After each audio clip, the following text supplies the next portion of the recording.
Hey guys, I'm Derek, the children's pastor at Lakewood Christian Center, and I'm going to show you how to do the burnt card trick.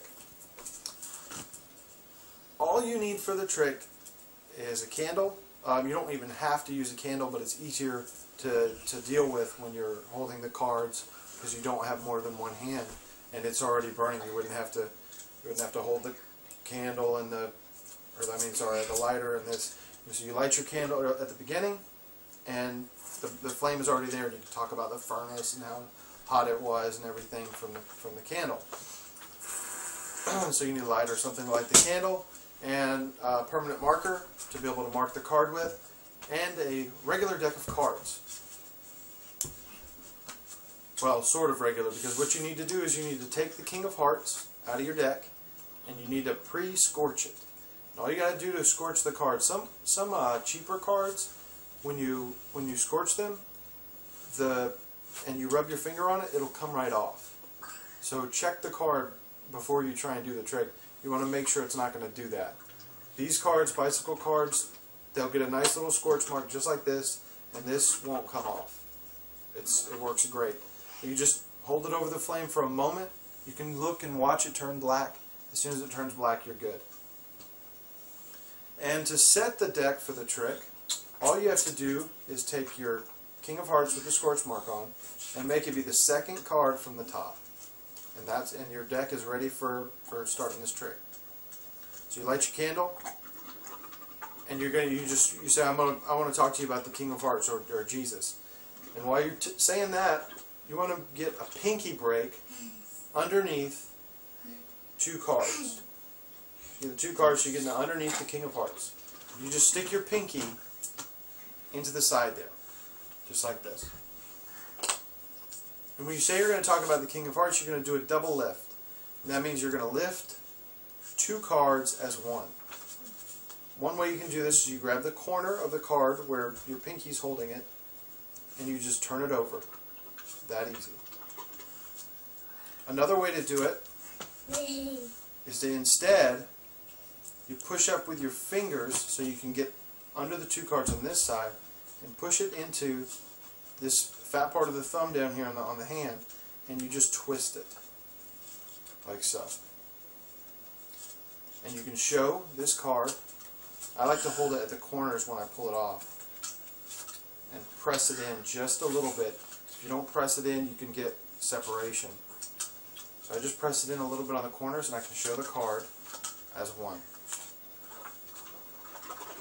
What you want to do is set this down like this on the bottom. And you're going to lift the one card, the King of Hearts, up. And as you're lifting the King of Hearts up, what you want to do is kill your wrist. You turn your wrist. It's called a wrist kill. At the same time, you're pulling this off. So that if you were putting this down on the queen, they would see the queen, and if you lift it off, they'd see the 7. So they'd know something's up. So what you do is you go down on the queen, you wrist kill, and you can set the king and put the king in the box without them seeing the burn mark.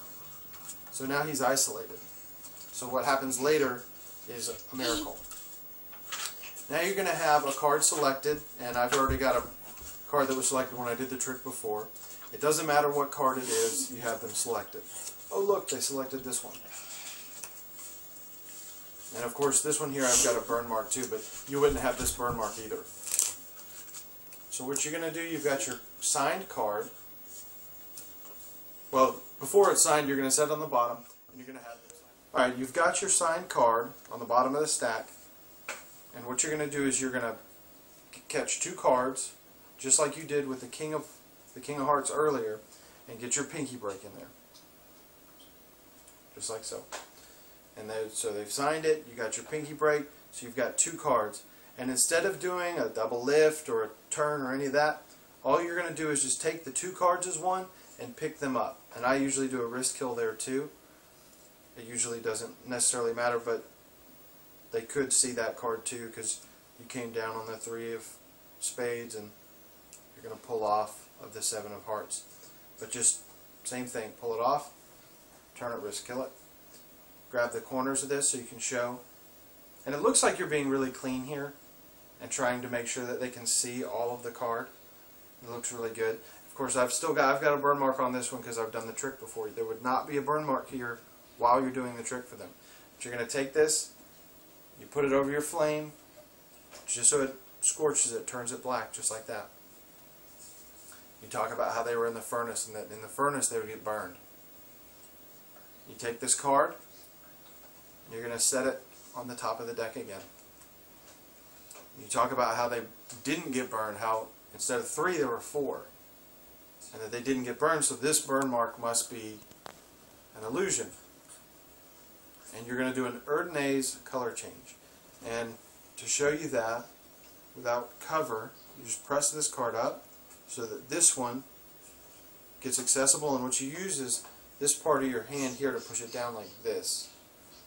But what happens, this is the basic mechanics. This pops down, you press it back up, and you just clean it up like that. So with the hand there, I'm going to do it sideways so you can see the moves. Up, come down, press this card here, that pops out. You come up, and you can show it clear. At full speed, it looks like this, which that wasn't very good, but let's do it one more time. Full speed. You can see it there. Other cards already pulled out, and it's like you wiped it away. So now you can take one card, and that's the selected card with the signed signature, right? And you're going to do another wrist kill because you don't want them to see that scorch mark.